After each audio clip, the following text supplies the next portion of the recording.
लोग अक्सर बोलते हैं ना कि ड्राइंग करना है मुझे, लेकिन स्टार्ट कहाँ से करना है पता नहीं होता। क्या बनाऊँ, पेंसिल पेपर तो है मेरे पास, लेकिन बनाऊँ क्या पता नहीं होता, कैसे बनाऊँ, ये सारे सवाल होते हैं। तो इसीलिए मैंने एक सीरीज़ स्टार्ट करने वाली हूँ ड्राइंग और स्केचिंग को लेकर, जिसमें मैं आपके सारे डाउट्स सॉल्व करने वाली हूँ। ये सीरीज़ मिनिमम 15 से 20 वीडियोस रहेंगे। उसमें मैं सारे पॉइंट कवर करने वाली हूँ कि क्या प्रिंसिपल होते हैं, क्या फंडामेंटल्स होते हैं, क्या बेसिक चीज़ें होती हैं जिससे हम ड्राइंग तो करते हैं लेकिन हमारी ड्राइंग अच्छी नहीं बनती। हम एक पोर्ट्रेट बनाते हैं, वो अच्छी नहीं बनती है। कुछ भी मतलब कि ड्रॉ करते हैं लेकिन वो प्रॉपर बन नहीं पाता जैसे कि हम बनाना चाहते हैं। तो उसी के लिए मैंने एक सीरीज़ स्टार्ट करी है, स्केचिंग सीरीज़, जिसमें मिनिमम 15 से 20 वीडियोस रहेंगे। उनमें सारे पॉइंट्स कवर करेंगे जिसमें आपको मेहनत करनी होगी। कुछ पॉइंट होते हैं जिनमें आपको ध्यान देना चाहिए। एक इंसान पोर्ट्रेट बना रहा है, साल भर से बना रहा है, लेकिन उसका पोर्ट्रेट वैसा का वैसा ही होता है, उसमें कोई चेंजेस नहीं होते, वो इम्प्रूव नहीं करता है। क्यों नहीं करता? क्योंकि उसका बेस क्लियर नहीं होता है, उसका बेसिक फंडामेंटल्स जो होते हैं वो समझ नहीं पाता है कि उसमें उसको क्या इम्प्लीमेंट करना चाहिए, वो कैसे बेटर कर सकता है, कौन सी चीज़ को कितना प्रैक्टिस करने से उसकी ड्राइंग बेटर हो सकती है। ये सारी चीज़ें उसको नहीं पता होती है। तो इस वीडियो से मैं बताने वाली हूँ कि कैसे कैसे आप अपनी ड्राइंग को इम्प्रूव कर सकते हो। तो सारे वीडियोस देखना इस सीरीज़ के। मैं अपना 100% दूँगी ताकि मैं आपको जितना बेटर हो सके आप लोगों को सिखाऊँ, समझाऊँ, और कोशिश करती हूँ आप लोग भी ध्यान से उस चीज़ को देखेंगे, समझेंगे और इम्प्लीमेंट करेंगे अपनी ड्राइंग में। सो स्टार्ट करते हैं। मोस्टली सबसे पहला लोगों का क्वेश्चन होता है कि हम मटेरियल कौन सा यूज़ करें। सो मैं आज इस वीडियो में केवल मटेरियल बताने वाली हूँ कि कौन से मटेरियल यूज़ करने चाहिए स्केचिंग में और क्या क्या ज़रूरी है और क्या नहीं हो, तो उसके बिना भी आप अच्छी ड्राइंग बना सकते हो। तो स्टार्ट करते हैं वीडियो। सबसे पहले जो क्वेश्चन होता है लोगों का कि मैं पेपर कौन सा यूज़ करूँ, तो कोई भी A4 साइज़ का जो होता है प्रिंटिंग पेपर, वो पहले प्रैक्टिस के लिए यूज़ कर सकते हो। उसके बाद अगर आप चाहो तो एक स्केचिंग बुक ले लो, वो भी स्केचिंग बुक A5 साइज़ की, A4 साइज़ की, जो भी आपका मन हो उसकी स्केचिंग बुक ले लो और उसमें स्केचिंग करो।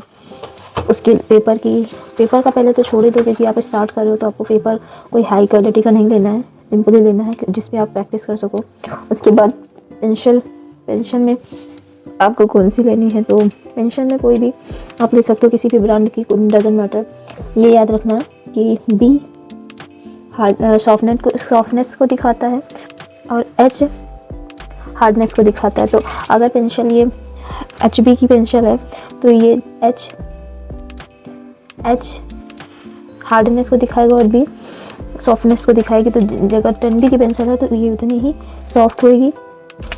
10B की पेंसिल है या 4B की पेंसिल है, जितना इसका नंबर बढ़ेगा वो उतनी ही सॉफ्ट होगी, और जितना नंबर कम होगा, जितना H में नंबर बढ़ेगा वो उतनी ही हार्ड होगी। आई होप आप लोगों को मेरी बात समझ में आई। उसके बाद ये आते हैं स्टम्प्स आते हैं।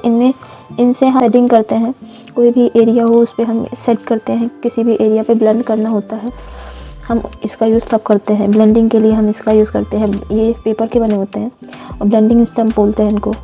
उसके बाद होता है ये, इससे हम अपनी स्टम्प्स को साफ़ कर सकते हैं। इससे हम अपने स्टम्प्स अगर गंदे हो गए हैं उनको साफ़ कर सकते हैं ऐसे। और हम अपनी पेंसिल को किसी भी चीज़ को हम इसको पतली कर सकते हैं इससे। इसका यूज़ हम इसलिए करते हैं। और इरेज़र में सबसे इम्पॉर्टेंट, कोई भी इरेज़र यूज़ कर सकते हो स्टार्टिंग में, बट एक मोस्ट इम्पॉर्टेंट इरेज़र होनी चाहिए आपके पास, ये नीडेबल इरेज़र, उसे नीडेबल इरेज़र बोलते हैं। ये इसको हम कहीं से भी कैसे भी शेप दे सकते हैं और कैसे भी सेट कर सकते हैं, किसी भी एरियाज़ में ऐसे सेट कर सकते हैं। तो ये सबसे मोस्ट इम्पॉर्टेंट है, ये सबके पास होनी चाहिए।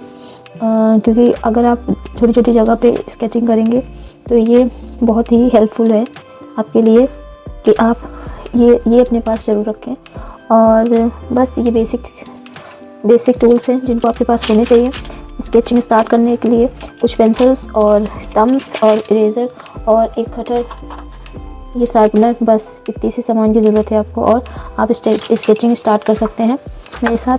तो ये बेसिक टूल्स हैं जिनके बारे में मैंने आपको बता दिया है। अगर आप हाइपर रियलिस्टिक ड्राइंग बनाना चाहते हैं तो उसके लिए फिर आपको थोड़े ज़्यादा लेवल के टूल्स यूज़ करने होंगे, बट अभी जब आप स्टार्ट कर रहे हैं तो आपको बस बेसिक टूल्स की ज़रूरत होगी।